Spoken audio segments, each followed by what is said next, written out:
Na noite abafada de 14 de março de 1990, Nova Iguaçu parecia mergulhada em um silêncio incômodo. O ar estava pesado, carregado pelo calor que persistia mesmo após o pôr do sol. As ruas estreitas, mal iluminadas pelos postes antigos, criavam sombras alongadas, projetando um cenário quase cinematográfico.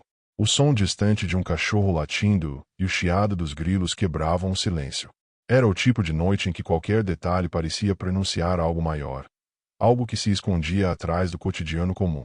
No bairro modesto de Austin, onde casas simples se enfileiravam em ruas de terra batida, morava Camila Ribeiro, uma menina de apenas 12 anos. Seus olhos castanhos sempre brilhavam com uma curiosidade difícil de conter, e os vizinhos a descreviam como uma criança doce, sonhadora e de riso fácil. A vida ali não era luxuosa, mas para Camila, cada detalhe, desde brincar na calçada até colecionar figurinhas com os amigos da escola, tinha valor. Ela parecia carregar em si um encanto que iluminava até os dias mais cinzentos. Naquela semana, o clima estava estranho. A cidade vivia momentos de tensão com pequenos furtos e boatos que corriam pelas vielas. Mas ninguém imaginava que a rotina de uma família simples seria abalada de forma tão profunda. O desaparecimento de Camila se tornaria um daqueles casos que, com o tempo, transformam-se em feridas abertas na memória coletiva. O quarto da menina refletia seus sonhos. As paredes, pintadas em um tom rosa já desbotado, estavam cobertas por recortes de revistas, desenhos feitos à mão e bilhetes coloridos. Sobre a cama, uma boneca de pano que já perderá parte do enchimento era seu amuleto preferido, carregado desde a infância.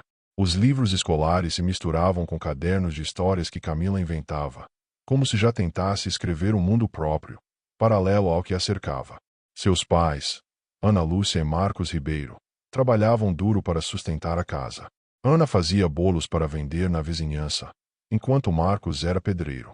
O esforço diário não os impedia de tentar dar à filha pequenos momentos de felicidade.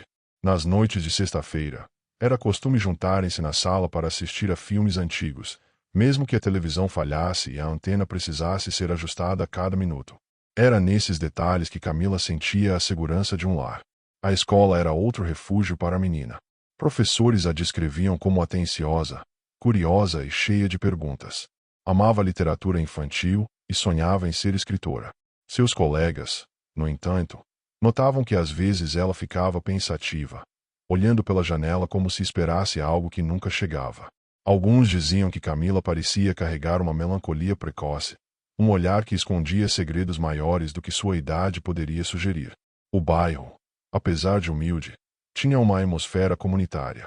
As vizinhas se conheciam pelo nome, as crianças brincavam juntas até tarde, e sempre havia alguém disposto a emprestar açúcar ou farinha. Era o tipo de ambiente em que todos achavam que sabiam de tudo sobre todos. Mas, como o caso mostraria, as aparências podiam enganar. O perigo podia se esconder bem perto, invisível até para os olhos mais atentos.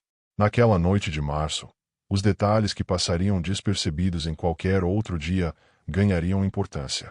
Uma moto que passava lentamente pela rua. Um vizinho que acendeu a luz mais tarde do que de costume. Um silêncio repentino no quintal. Coisas que, sozinhas, nada significavam, mas que, juntas, se transformariam em peças de um quebra-cabeça impossível de ignorar. O desaparecimento de Camila não seria apenas a perda de uma criança. Seria o ponto de partida de uma narrativa sombria que envolveria suspeitas, investigações e perguntas que permaneceriam ecoando. Mas, antes que a tragédia se revelasse, era preciso entender quem ela era. Uma menina comum que, de repente, tornou-se o centro de um mistério. Se você gosta desse tipo de história misteriosa e real, cheia de detalhes que gelam a espinha, não esqueça de se inscrever no canal. Assim você acompanha não só esse caso, mas também outros relatos de desaparecimentos que marcaram cidades e famílias inteiras. Na manhã do dia 14 de março de 1990, Camila acordou cedo. O sol entrava pelas frestas da janela, iluminando o quarto de forma suave. A menina se levantou devagar, ainda sonolenta, e logo foi para a cozinha, onde o cheiro de café recém-passado e pão quente preenchia o ambiente. Era uma manhã como qualquer outra, ou pelo menos parecia ser. Ninguém imaginava que aquelas seriam as últimas horas em que viriam a menina em sua rotina habitual. Ana Lúcia observava a filha tomar o café da manhã com pressa, ansiosa para não perder o horário da escola. Camila adorava as aulas de português, mas naquele dia ela parecia especialmente animada. Carregava consigo um caderno onde havia escrito um conto sobre uma menina que sumia misteriosamente em uma floresta. Era apenas uma invenção de criança, um exercício de imaginação. Mas, olhando em retrospecto, a história parecia quase uma premonição sombria. Na rua, as crianças já se juntavam em pequenos grupos, mochilas nas costas, chutando pedrinhas pelo caminho.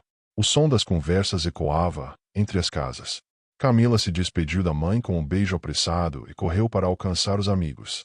A imagem dela, de tranças balançando no ar e o sorriso aberto, ficou gravada na memória de Ana Lúcia como um retrato que nunca mais sairia de sua mente.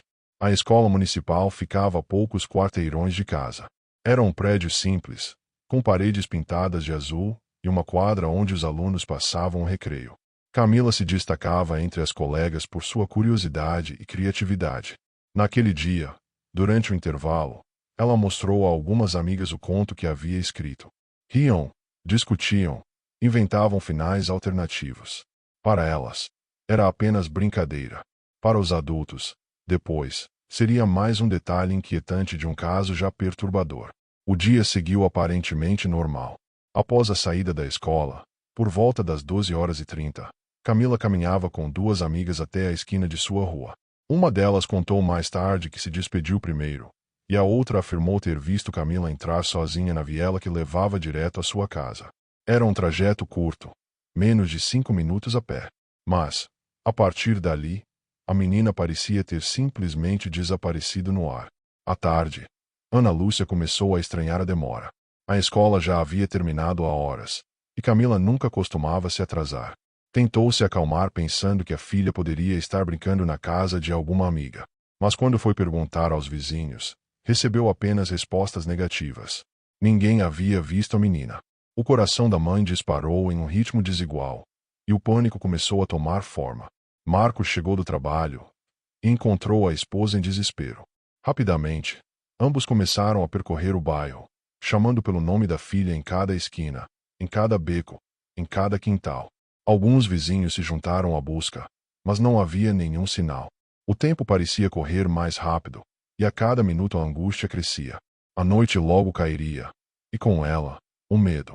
Na delegacia mais próxima, o relato foi recebido com formalidade. A polícia, como de costume na época, pediu calma e sugeriu esperar algumas horas. Mas Ana Lúcia insistia que Camila jamais sumiria, sem dar notícia. Para ela, algo estava errado desde o primeiro instante. Essa demora inicial das autoridades seria lembrada pela família como um erro grave, um tempo precioso perdido para entender o que realmente havia acontecido. Enquanto isso, no bairro, começaram a circular boatos. Alguns diziam ter visto uma moto estranha rondando a rua. Outros juravam que uma Kombi branca passou devagar perto da escola no mesmo horário da saída. O clima de desconfiança se espalhava, e cada olhar de vizinho começava a carregar suspeita. O sumiço de Camila deixava de ser apenas um problema da família Ribeiro. Passava a ser o medo coletivo de todos os moradores da região. Era o começo de uma história que marcaria Nova Iguaçu. Uma história que, até hoje, ecoa nas conversas e nos arquivos empoeirados da polícia. E nós vamos mergulhar ainda mais fundo nesse caso, analisando cada detalhe, cada contradição, cada sombra. Se você gosta de acompanhar mistérios como esse, aproveite para se inscrever no canal e não perder nenhum episódio. A noite de 14 de março de 1990 foi longa para a família Ribeiro. A pequena casa em Austin, que sempre foi sinônimo de aconchego, agora parecia cercada por sombras. O relógio da sala marcava as horas lentamente, e cada minuto era uma tortura. Ana Lúcia não conseguia se sentar. Percorria os cômodos repetidamente, como se a filha fosse surgir a qualquer instante. Marcos, em silêncio, permanecia na varanda, olhando a rua escura e vazia, esperando um sinal que não vinha. As primeiras horas da madrugada trouxeram vizinhos solidários. Alguns apareceram com lanternas para ajudar nas buscas improvisadas. Percorreram terrenos baldios, becos estreitos, fundos de quintais abandonados. O barulho dos grilos se misturava ao som dos passos apressados e dos chamados pela menina. Mas a resposta era sempre o silêncio. Era como se Camila tivesse sido engolida pela própria noite. No dia seguinte, o caso já havia se espalhado por Nova Iguaçu. Crianças foram proibidas de andar sozinhas, e mães acompanhavam os filhos até a escola, olhando desconfiadas para cada rosto estranho. O desaparecimento de uma menina de apenas 12 anos não era apenas um acontecimento isolado. Era uma ameaça que pairava sobre todos. O medo se espalhava como fumaça invisível. A polícia, finalmente mobilizada, iniciou as buscas formais. Agentes foram à escola, ouviram professores, colegas e funcionários. Anotaram depoimentos, desenharam mapas com trajetos, mas nenhum detalhe parecia se encaixar. O percurso era curto demais para que a menina sumisse, sem deixar rastro. Não havia testemunhas diretas. Não havia objetos deixados para trás. Não havia nada. O mistério se aprofundava. Naquele tempo, a cidade ainda não contava com recursos tecnológicos que hoje parecem básicos. Não havia câmeras de segurança. Não havia redes sociais para espalhar alertas. A investigação dependia do boca a boca, de anotações em caderno e da memória das pessoas. E a memória, todos sabemos, é falha. Cada depoimento parecia contradizer o anterior, e cada novo detalhe confundia ainda mais a linha do tempo. Enquanto isso, a casa da família Ribeiro se transformava em um ponto de peregrinação. Vizinhos traziam comida, parentes vinham oferecer apoio, jornalistas começavam a aparecer. As lentes das câmeras registravam o choro da mãe, o olhar endurecido do pai e a imagem de uma casa simples agora cercada por curiosidade e especulação. Camila deixava de ser apenas uma menina para se tornar um símbolo de mistério e tragédia. Os cadernos da menina foram analisados. Entre as páginas, encontraram histórias inventadas, rabiscos, desenhos de paisagens e de pessoas. Alguns policiais chegaram a cogitar que certos detalhes poderiam ser pistas, uma forma inconsciente de prever o que aconteceria. Mas especialistas descartaram a ideia. Eram apenas fantasias de uma criança criativa. Ainda assim, os pais guardavam cada folha como se fossem pedaços da própria filha. Com o passar dos dias, a ausência de respostas se tornava insuportável. Ana Lúcia já não dormia, passava a noite sentada na cadeira da cozinha, rezando em silêncio. Marcos mergulhava nas ruas, perguntando a todos se haviam visto algo, batendo de porta em porta como se pudesse, sozinho, resolver o mistério. O casal começava a se perder entre a esperança e o desespero, tentando não se culpar pelo que não podiam controlar. Entre os moradores, as teorias se multiplicavam. Alguns diziam que Camila havia sido levada por alguém conhecido. Outros falavam de sequestro para rituais, histórias que circulavam em boatos sombrios da época. Havia ainda quem acreditasse em um crime aleatório, cometido por um estranho que passou despercebido. Nenhuma dessas versões se confirmava, mas todas ganhavam força, alimentando o medo coletivo. O caso ganhava proporções maiores, e Nova Iguaçu já não era apenas uma cidade comum. Tornará-se cenário de um dos desaparecimentos mais enigmáticos da década de 1990. E o nome de Camila Ribeiro, antes restrito às chamadas da escola ou aos jogos na rua, passava a ser repetido em rádios locais, jornais impressos e conversas sussurradas nos mercados. Com o passar da primeira semana, a ausência de notícias começou a corroer não apenas a família, mas toda a comunidade. Cartazes com a foto de Camila foram colados em postes, padarias e bancas de jornal. Uma menina de tranças, sorriso aberto e olhar inocente agora estampava a dor de uma cidade inteira. O rosto de Camila se tornava familiar até para aqueles que nunca a tinham visto pessoalmente.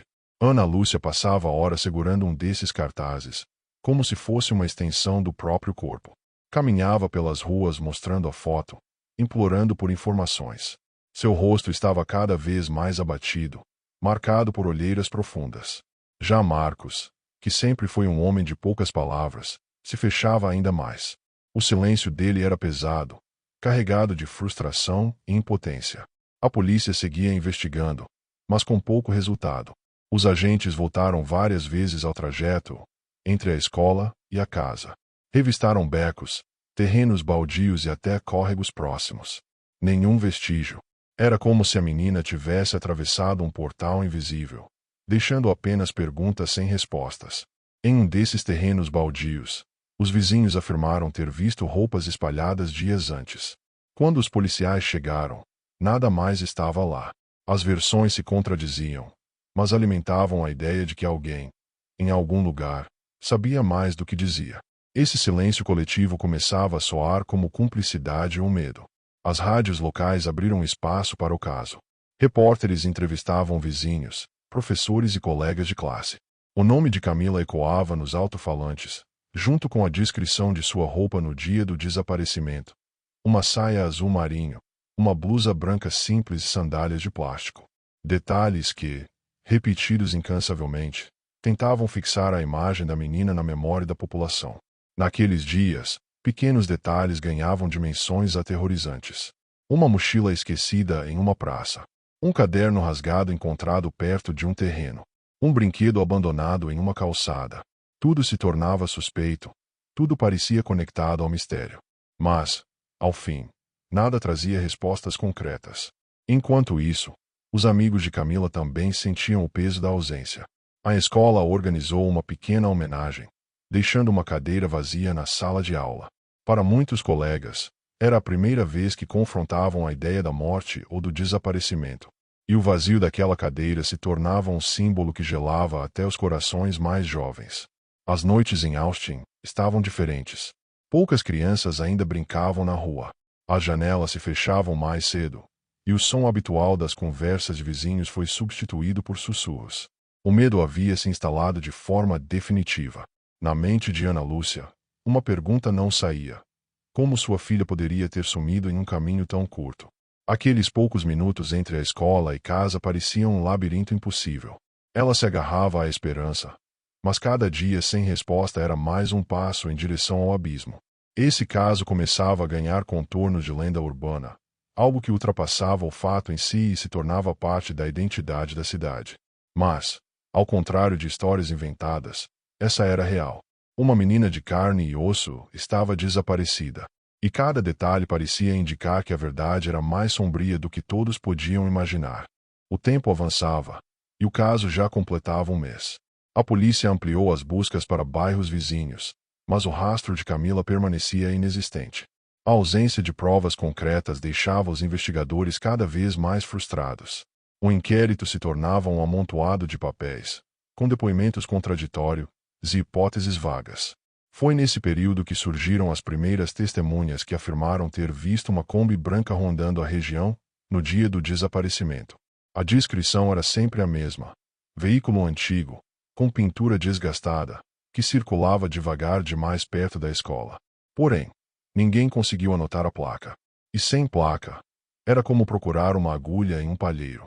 Outros moradores diziam ter visto uma moto, também sem identificação. Essa segunda versão confundia ainda mais a investigação. Afinal, seria a Kombi, a moto ou nenhum dos dois. Para os policiais, a multiplicidade de relatos apenas provava como a memória das pessoas podia distorcer os fatos diante do medo. Ana Lúcia se recusava a aceitar o silêncio. Passava horas na delegacia, cobrando respostas, exigindo ação. Sua dor se transformava em luta, mas a cada porta fechada, sua fé vacilava. Já Marcos mergulhava no trabalho, tentando fugir da sensação de impotência. A distância emocional entre o casal crescia, como se o desaparecimento fosse um muro erguido entre eles. Em meio a isso, começaram a surgir cartas anônimas.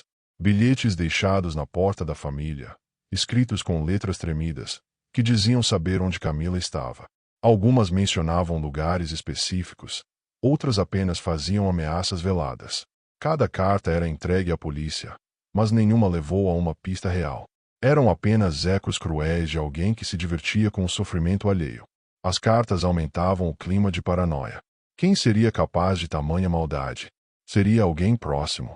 Seria apenas uma brincadeira de mau gosto? Para a família, não havia resposta. Apenas mais dor. Enquanto isso, o caso começava a atrair a atenção da imprensa estadual. Programas de rádio dedicaram blocos inteiros ao desaparecimento. Repórteres circulavam pelas ruas de Austin, entrevistando qualquer pessoa que tivesse algo a dizer. O bairro, antes anônimo, se tornava palco de curiosidade e especulação. A escola também era alvo de perguntas. Professores eram questionados sobre a vida de Camila, sobre seu comportamento nos dias que antecederam o desaparecimento. Alguns lembravam que ela parecia mais distraída, mais sonhadora. Outros diziam que nada havia de diferente. Cada memória se tornava fragmento de uma narrativa impossível de costurar. O tempo passava, e a cidade parecia se acostumar com a ausência da menina. Mas para seus pais, a ferida continuava aberta. A cadeira vazia na sala de aula, o quarto intocado, a boneca de pano sobre a cama. Tudo lembrava Camila. Tudo reforçava o vazio. E se você gosta de mergulhar em histórias que desafiam a lógica, não se esqueça de se inscrever no canal. Aqui, cada caso é contado com detalhes que transportam você diretamente para o coração do mistério. 2 meses haviam se passado desde o desaparecimento de Camila. Para muitos, já não havia esperança. Mas para Ana Lúcia, cada dia era uma batalha contra o esquecimento. Ela batia de porta em porta, distribuía cartazes, implorava por informações. Seu rosto cansado já era conhecido em toda Nova Iguaçu. Marcos, embora mais calado, também não desistia. Passava as noites em bares, perguntando discretamente se alguém ouvirá algo. Falava com desconhecidos, caminhava sozinho por ruas escuras, arriscando-se em busca de uma resposta. A obsessão começava a consumir sua saúde, e ele emagreceu de forma visível. Foi nesse período que um novo detalhe surgiu. Uma vizinha, chamada Dona Zuleide, afirmou ter visto uma figura parada na esquina na tarde do desaparecimento. Um homem, segundo ela, que parecia observar as crianças voltando da escola. Não era alguém conhecido. Alto, magro, usava um boné escuro que escondia parte do rosto. A descrição foi passada à polícia, que tentou buscar pessoas com essas características. Mas em uma cidade populosa como Nova Iguaçu, esse perfil era amplo demais. Muitos poderiam se encaixar. Ainda assim, para Ana Lúcia, era a primeira fagulha de algo concreto. Talvez não fosse apenas uma sombra na memória. Naquele mesmo mês, um novo rumor se espalhou. Um grupo de crianças jurava ter visto Camila perto da estação de trem, acompanhada por um homem. O boato correu rápido, mas quando os pais chegaram ao local, nada encontraram. Era apenas mais uma pista que se dissolvia no ar. A cada boato, a esperança renascia. E a cada frustração, a dor se multiplicava. Ana Lúcia passou a carregar no pescoço um colar com a foto da filha, como uma forma de manter Camila sempre perto. Dormia com o colar, acordava com ele, e o apertava contra o peito em cada oração. O bairro, por sua vez, já vivia mergulhado em um clima de desconfiança. Vizinhos olhavam uns para os outros com cautela. Quem seria capaz de levar uma criança daquela forma? A ideia de que o culpado pudesse ser alguém próximo ganhava força. Era mais fácil imaginar um rosto familiar do que acreditar em um estranho que passou despercebido. A polícia insistia em novas buscas, mas os recursos eram limitados. Alguns agentes já consideravam o caso como sem solução. Para eles, talvez Camila jamais fosse encontrada. Essa postura fria aumentava a revolta da família, que sentia a cada dia mais o peso do abandono. Em casa, a cadeira de Camila continuava vazia, a boneca de pano permanecia sobre a cama, e o cheiro suave de talco infantil ainda parecia flutuar no ar. Era como se a menina estivesse apenas em outra sala, prestes a voltar. Mas o tempo passava, implacável. Na mente de Ana Lúcia, a imagem de um homem de boné escuro ganhava contornos quase sobrenaturais. Era como um fantasma que rondava seus sonhos, um vulto que simbolizava o mal. Ela não sabia quem era, mas sentia que esse rosto desconhecido tinha resposta para seu maior pesadelo. A investigação tomou um novo rumo quando a polícia decidiu revisar depoimentos antigos. Alguns colegas de Camila afirmaram que ela mencionava estar sendo observada nos dias anteriores. Comentava de forma vaga, dizendo sentir que alguém a seguia quando voltava da escola. Mas como eram apenas crianças, ninguém deu importância na época. Esse detalhe, revelado semanas depois, fez com que os investigadores voltassem à hipótese de perseguição planejada. Não se tratava de um crime aleatório, mas de alguém que vinha acompanhando os passos da menina. O caso, antes visto como desaparecimento, agora era tratado como sequestro. A notícia ganhou força nos jornais locais. Manchetes destacavam: menina de 12 anos pode ter sido vítima de perseguidor.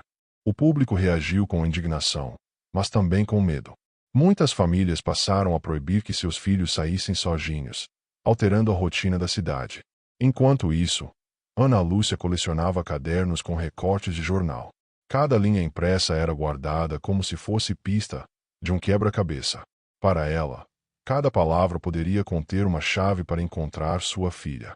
O quarto de Camila se transformou em um pequeno altar, repleto de velas, flores e fotos. Marcos, por outro lado, mergulhava em buscas informais. Seguia rumores, confrontava suspeitos, batia de frente com homens desconhecidos. Seu comportamento começou a chamar a atenção da vizinhança, que via nele um homem cada vez mais desesperado. Alguns diziam que ele estava enlouquecendo. Foi em uma dessas buscas solitárias que Marcos encontrou algo estranho. Em um terreno abandonado, próximo ao trajeto da escola, ele achou um pedaço de tecido azul, muito parecido com a saia que Camila usava no dia em que desapareceu. Levou-o imediatamente à polícia, mas os agentes disseram que não havia como comprovar a ligação. O pedaço de tecido foi arquivado como mais um detalhe irrelevante. Mas para os pais, aquilo era prova de que a menina havia realmente passado por ali. Era um fragmento físico em meio a tantas ausências. E, de certa forma, reacendeu a esperança. Na comunidade, os boatos não cessavam. Alguns diziam que Camila havia sido levada para fora da cidade. Outros, que estava escondida em algum cativeiro próximo. Cada nova versão alimentava a curiosidade mórbida da população, mas nenhuma se confirmava. A essa altura, o caso já era comparado a outras histórias de desaparecimentos não resolvidos no Brasil. E muitos temiam que Camila se tornasse apenas mais um nome esquecido nos arquivos policiais. Mas algo estava prestes a mudar. Um detalhe esquecido, uma memória silenciada, começaria a trazer à tona um rosto até então escondido na multidão. Foi em julho de 1990 que a investigação ganhou uma nova pista. Um morador do bairro, seu Arlindo, decidiu procurar a polícia.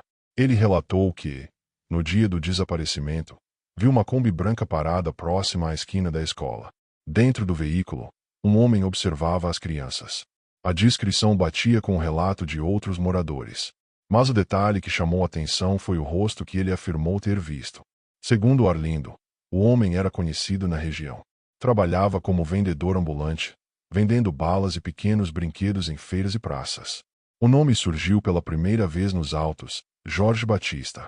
Um homem de 38 anos, solteiro, que vivia em um quarto alugado em bairro vizinho. Sua vida era marcada por empregos temporários e mudanças constantes.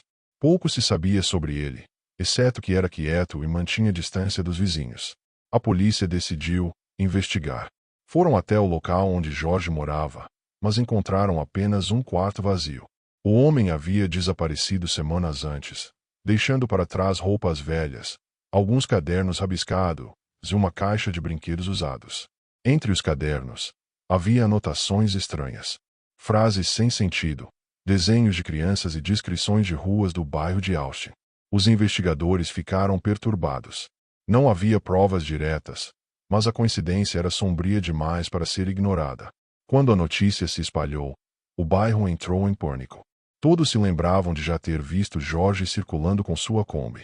Muitos diziam que ele oferecia doces às crianças, chamando a atenção com brincadeiras. De repente, peças soltas começaram a se encaixar. Ana Lúcia, ao ouvir o nome, sentiu um arrepio. Ela lembrava de ter visto aquele homem algumas vezes perto da escola, sempre calado, sempre observando. Nunca havia desconfiado, mas agora, com o desaparecimento da filha, cada lembrança ganhava um peso terrível. Marcos ficou furioso. Para ele, não restava dúvida. Jorge era o culpado. Passou a andar pelo bairro perguntando sobre o paradeiro do homem, tentando caçá-lo por conta própria. A raiva substituía a dor, e seu desejo de justiça se transformava em obsessão. A polícia intensificou as buscas, mas Jorge parecia ter desaparecido como fumaça. Alguns diziam que ele havia fugido para outra cidade, outros que continuava por perto, escondido à vista de todos. O nome dele se tornava um fantasma que rondava cada esquina. E mais uma vez, o caso ganhava manchetes. Agora, com um suspeito em potencial, Nova Iguaçu fervilhava. A comunidade queria respostas, mas o silêncio permanecia. E Camila continuava desaparecida. O desaparecimento de Jorge Batista aumentava ainda mais o mistério. Quem era realmente aquele homem? De onde vinha? Porque tinha deixado para trás cadernos com desenhos perturbadores. As perguntas se multiplicavam, mas as respostas eram escassas. A investigação descobriu que Jorge havia trabalhado em outras cidades antes de chegar a Nova Iguaçu. Em pelo menos 2 locais, boatos semelhantes haviam surgido: crianças desaparecidas, veículos brancos rondando escolas. Porém, nunca havia sido formalmente acusado. Esse histórico fez com que os investigadores acreditassem estar diante de um predador em série, alguém que mudava de lugar para apagar rastros. Mas ainda faltavam provas concretas. Sem corpo, sem testemunha direta, tudo permanecia no campo das hipóteses. Enquanto isso, Ana Lúcia mergulhava cada vez mais em rituais de fé. Passava dias em igrejas, pedindo a Deus uma resposta. Levava a foto da filha para cada novena, para cada grupo de oração. Sua fé era o último fio que a mantinha de pé. Marcos, ao contrário, começava a se afastar. A raiva contra Jorge se transformava em raiva contra todos. Contra a polícia, contra vizinhos, até contra a própria esposa. O casamento, já abalado, caminhava para o colapso.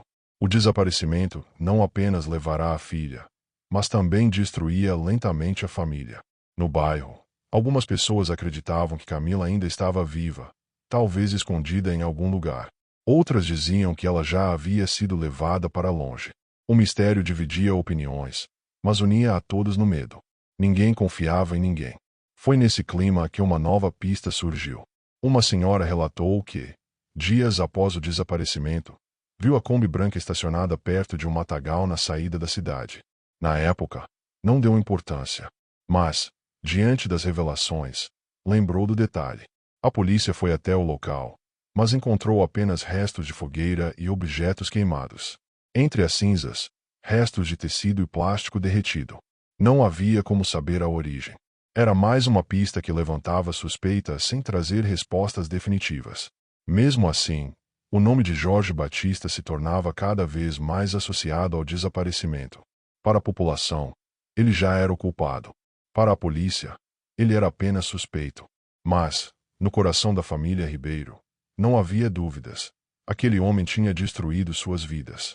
Se você acompanha essa história até aqui e quer entender como ela se desenrola até o fim, não esqueça de se inscrever no canal. É aqui que revelamos cada detalhe desses casos que marcam para sempre a memória de uma cidade. O tempo avançava. Já se passavam 6 meses desde o desaparecimento. Para muitos, o caso já parecia condenado ao esquecimento. Mas, em dezembro de 1990, um acontecimento mudou o rumo da investigação. Um menino de 9 anos, morador de bairro vizinho, foi encontrado após ter desaparecido por algumas horas. Ele contou aos pais que um homem tentou atraí-lo oferecendo doces, dizendo que tinha brinquedos em uma Kombi branca. O garoto conseguiu fugir e, em pânico, voltou para casa. A descrição que ele deu do homem coincidia com a de Jorge Batista. Alto, magro, sempre com um boné escuro. A notícia caiu como uma bomba. Pela primeira vez, havia uma vítima sobrevivente capaz de testemunhar. A polícia então confirmou oficialmente: Jorge era o principal suspeito pelo desaparecimento de Camila.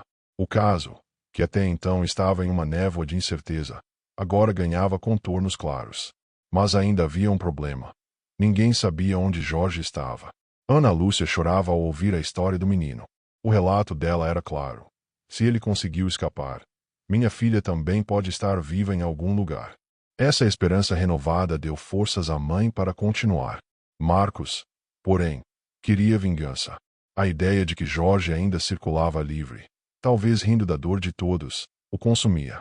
Ele dizia abertamente: se eu encontrar esse homem, não entrego para a polícia. Eu mesmo vou fazer justiça. A cidade entrou em alvoroço. Rádios, jornais e até televisões nacionais falavam do caso. O nome de Camila era repetido em todo o estado do Rio de Janeiro.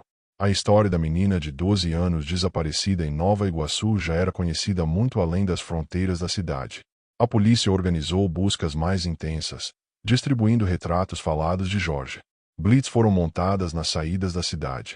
Mas o homem parecia estar sempre um passo à frente. Era como um fantasma que sabia onde não devia ser encontrado.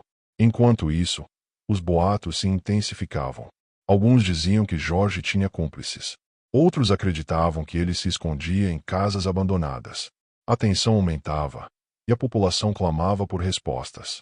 O caso já não era apenas sobre uma menina desaparecida. Era sobre o mal que rondava uma cidade inteira. E, cada vez mais, esse mal tinha nome e rosto: Jorge Batista. Janeiro de 1991 chegou, e o calor sufocante parecia amplificar o clima pesado que já dominava Nova Iguaçu. A polícia recebia dezenas de ligações por semana, todas dizendo ter visto Jorge em algum lugar. Mas, quando chegavam, nunca encontravam nada. Foi então que uma denúncia anônima levou os agentes a uma casa abandonada, nos limites do bairro. O local era escuro, cheirava a mofo, e parecia não receber visitas há meses. Mas dentro, encontraram algo perturbador. Caixas cheias de brinquedos velhos, roupas infantis e cadernos escolares estavam espalhadas pelo chão.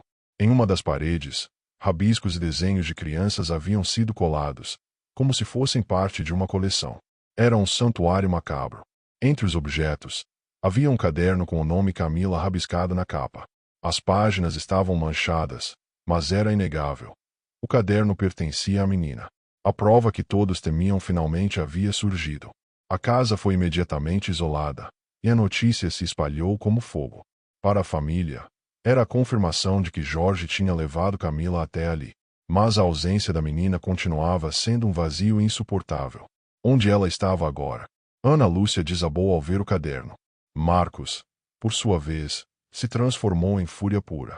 Ele gritava que não esperaria mais pela polícia, que encontraria Jorge com as próprias mãos.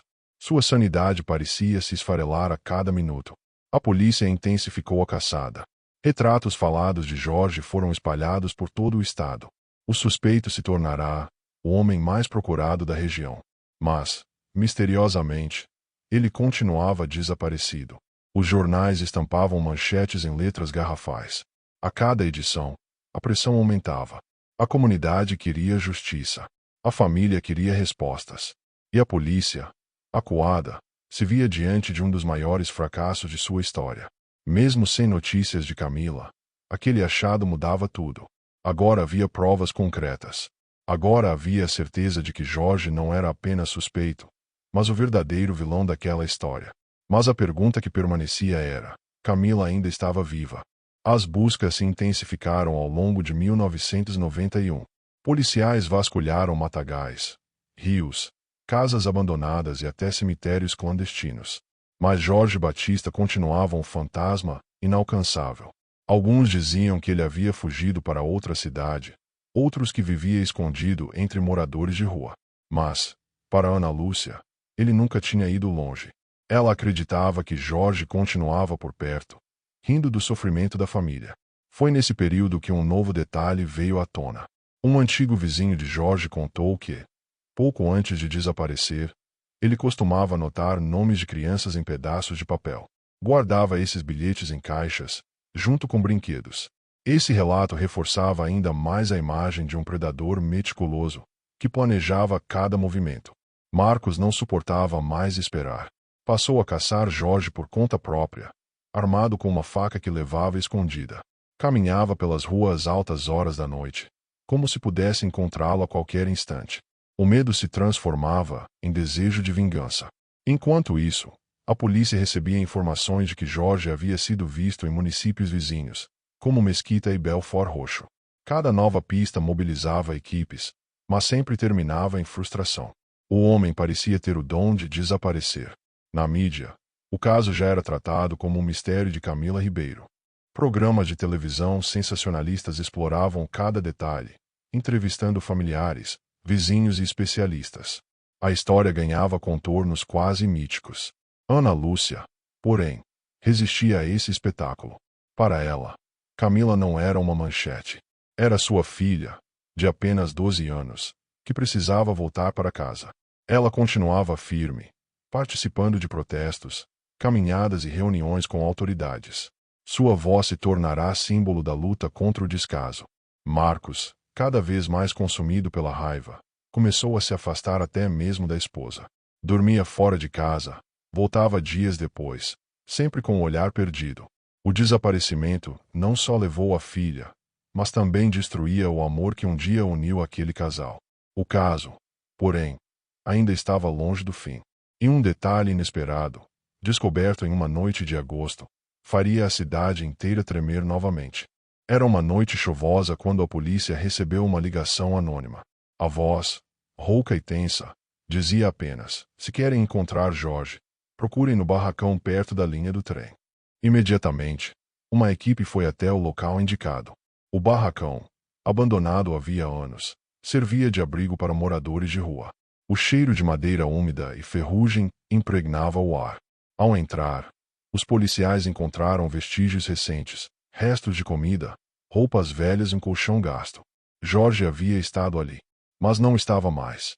O fantasma, mais uma vez, escapara por pouco.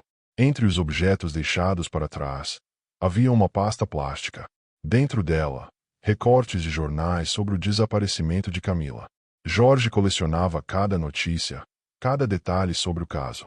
Ele não apenas havia levado a menina, ele se alimentava do sofrimento da família. Essa descoberta deixou todos em choque. Não havia mais dúvidas de que Jorge acompanhava de perto o impacto de seu crime. Ele queria ver a dor que causava. Era um jogo perverso. Ana Lúcia, ao saber, quase desmaiou. Para ela, era como se Jorge estivesse zombando de sua dor. Marcos, por sua vez, entrou em estado de fúria.